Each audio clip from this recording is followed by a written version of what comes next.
Good morning, everyone, and welcome back to another episode of Thoughts on Education by College Dunia. Today, I'm glad to host Professor Manit Mishra, Dean of Research and Strategic Initiative. I welcome you, sir. Thank you. Sir, kindly please introduce yourself to our viewers, sir. Yeah, a very good morning to all the viewers of College Dunia.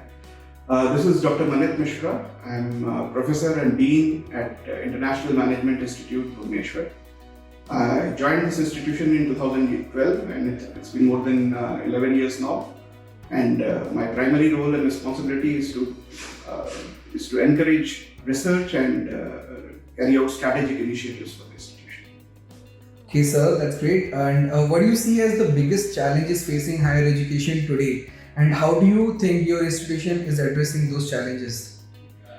Yeah, particularly when you think about it from the perspective of management education, one of the biggest challenges is the gap between industry and academia. Because most of the time what happens is, when the student passes out, the student is still not industry ready. Whereas what the industry wants is somebody who is ready to run. And that probably is the biggest gap as far as professional education is concerned.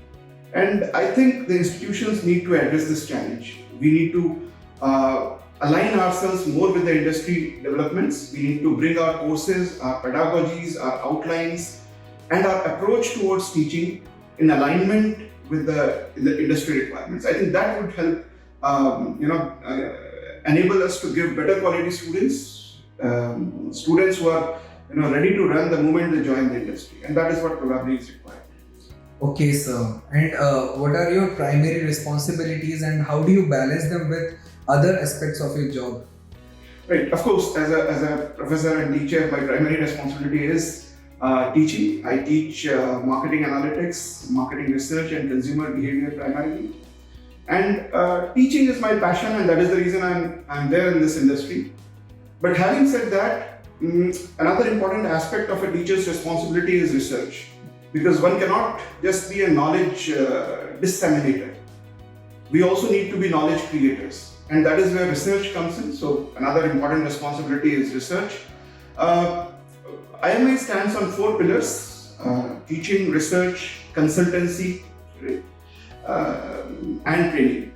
And therefore, training or conducting MDPs is another activity that I carry out, particularly in the area of customer relationship management. And consulting in terms of various organizations, in terms of finding solutions to their specific problems. So even though teaching is my passion, research is what really drives me, and these consulting and training provide support to it, because when we train the executives, we also learn a lot from them, and we come back and give it back to our students, so that is where it helps. In addition to that, institution building is another very important responsibility. Any institution requires stakeholders, employees who contribute, who align themselves with the objectives of the institution and contribute to the fullest. So that is another responsibility which I carry out. Of course, it's always difficult to contribute in all the spheres, but still I try my best to do that with the primary focus being teaching and research and institution building. Okay, sir, that's great, sir. And how do you approach decision making in your role? It's more participative, I believe, in terms of the fact that we come to a point where we have to take a decision when there are multiple options which are available, and it is always better to involve the stakeholders at the outset and lay their cards on the table, discuss very clearly in a transparent manner, and then go forward with whatever is the best thing for the institution. Individuals may disagree with you, but ultimately what is more important is the institution getting a benefit out of it? If yes, then that is how the way forward is. Okay, sir. So the next question is, what new initiatives and collaborations has the college established with industry leaders to promote industry-specific courses? That's a very good question, actually. Because as I said earlier, we need to align ourselves with the industry.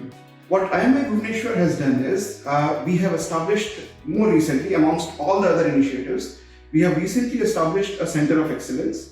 This is in collaboration with GTBL, Grant Thornton Bharat LLP. Now, Grant Thornton is a part of Grant Thornton, the multinational corporation, which is well known for its consultancy, and particularly in terms of tax consultancy and audit consultancy. So what we have done is we have established a center of excellence which is going to contribute in general to the development of student community across India, but particularly towards the eastern part of the country. It would provide certain cutting edge courses to the students, not our students, our own students, for example, in terms of innovation and consulting expertise. It would also contribute towards executive training programs in Bhubaneswar and across the entire eastern India. So we are in a way a representative of or in collaboration with Grant Thornton, we are going to provide these programs across eastern India. That is our privileged understanding with the GT. Okay, sir. In addition, there is one more important thing, and entrepreneurship is very important. And government is promoting entrepreneurship. So this center of excellence is also going to contribute towards budding entrepreneurs. In fact, IMI Bhubaneswar is one of the few management institutions which has its own incubation foundation, and we have already encouraged and provided support to 8 initiative startups. So this COE will further facilitate in terms of entrepreneurship, particularly women entrepreneurship in Eastern India in general and in the state of Odisha in particular. Okay, sir. Sir, next question is, what do you think sets your institution apart from other colleges and universities, and how do you communicate that unique value proportion to students? I believe it's the drive. I mean, there are a lot of things as an output which differentiates us, but as an input, probably it's the energy level, and it percolates from top to bottom. We are led by a visionary leader, Professor Ramesh Bahal, and it's no mean achievement that in mere 11-12 years of existence, we have 3 major accreditations. AMBA, we are only the 13th institution in India and the youngest to get Association of MBA accreditation. Then we are NBA accredited, Indian accreditation, and we are also NAC accreditation. So we are, to the best of my knowledge, we are probably the only institute in India which is accredited by all these 3, AMBA, NBA and NAC. And we are in the process to go for EQUIS accreditation and AACSB accreditation. So that is, probably we get the drive and energy from our leader, Professor Ramesh Bahal, but having said that, it percolates down.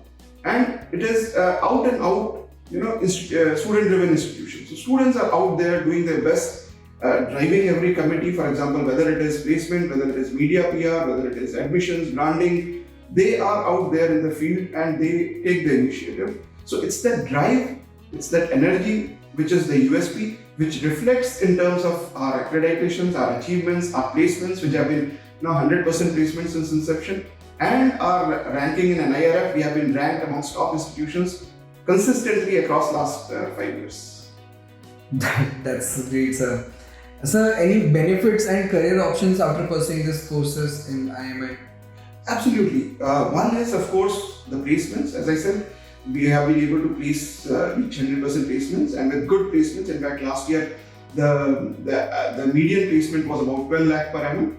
So in a way, yes, there are a lot of good career options, and we provide students with the right skill and knowledge, because employment is not an issue.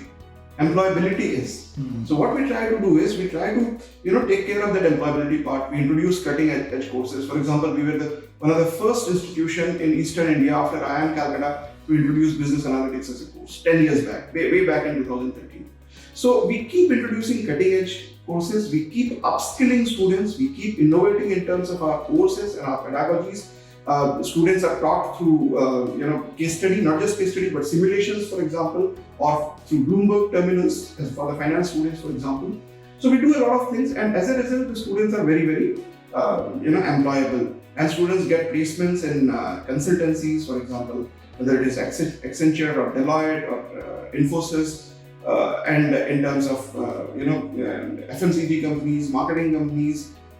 So there are a lot of opportunities for somebody who is well equipped with the right kind of a knowledge and skills, and that is what we try to provide. Okay, sir. And this question is, what are the types of projects that the students are working on through this program, sir? Students mandatorily have to do a summer internship project. So the institution facilitates it. They go across India during the intervening period of 2 months between first year and second year, and they travel and they do 2 months of internship. So there are a lot of different organizations which have picked up students right from good organizations in consulting or in operations. They have been picked up and they do these kind of projects wherein their objective is to find out what is it that is causing a problem for the company, organization. Is there a pain area? And they try to focus their project on that pain area and try to come out with a solution during that 1.5 months in a way, aid the company. So, and after the completion of it, they give a presentation, try to put forward the solutions. For example, let's say an organization is trying to find a solution to its digital marketing. So how digital marketing can be improved? What is the current status of the digital marketing of the institution, organization, and how can it be improved? So they do these kind of projects and try to provide support to the organization and also learn from the organization, because pure classroom teaching in no way would help. They need to go out there, get into the industry and start working. So the sooner they go out into the industry and get a taste of it, the better it is for the students. And that is what is R&D indeed. So the last question is, any suggestion for the youth, sir? Yes. Marketing faculty are always very fond of P's. 4 P's of marketing. So I would also try to put it in terms of my message, in terms of 4 P's. My only suggestion to the budding students, budding managers is that in life you would face challenges, but focus on 4 P's. You must have a passion, you must have a plan, you must have a patience, and you also must have perseverance. Be passionate about what you are doing, and you won't have to work a single day. Plan it out. Right? Despite the planning, at times you might fail. So have patience. But patience doesn't mean you give up. You must keep persevering. So remember the 4 P's, and my best wishes to all the budding managers. Thank you so much, sir, for giving us the time in Talks on Education.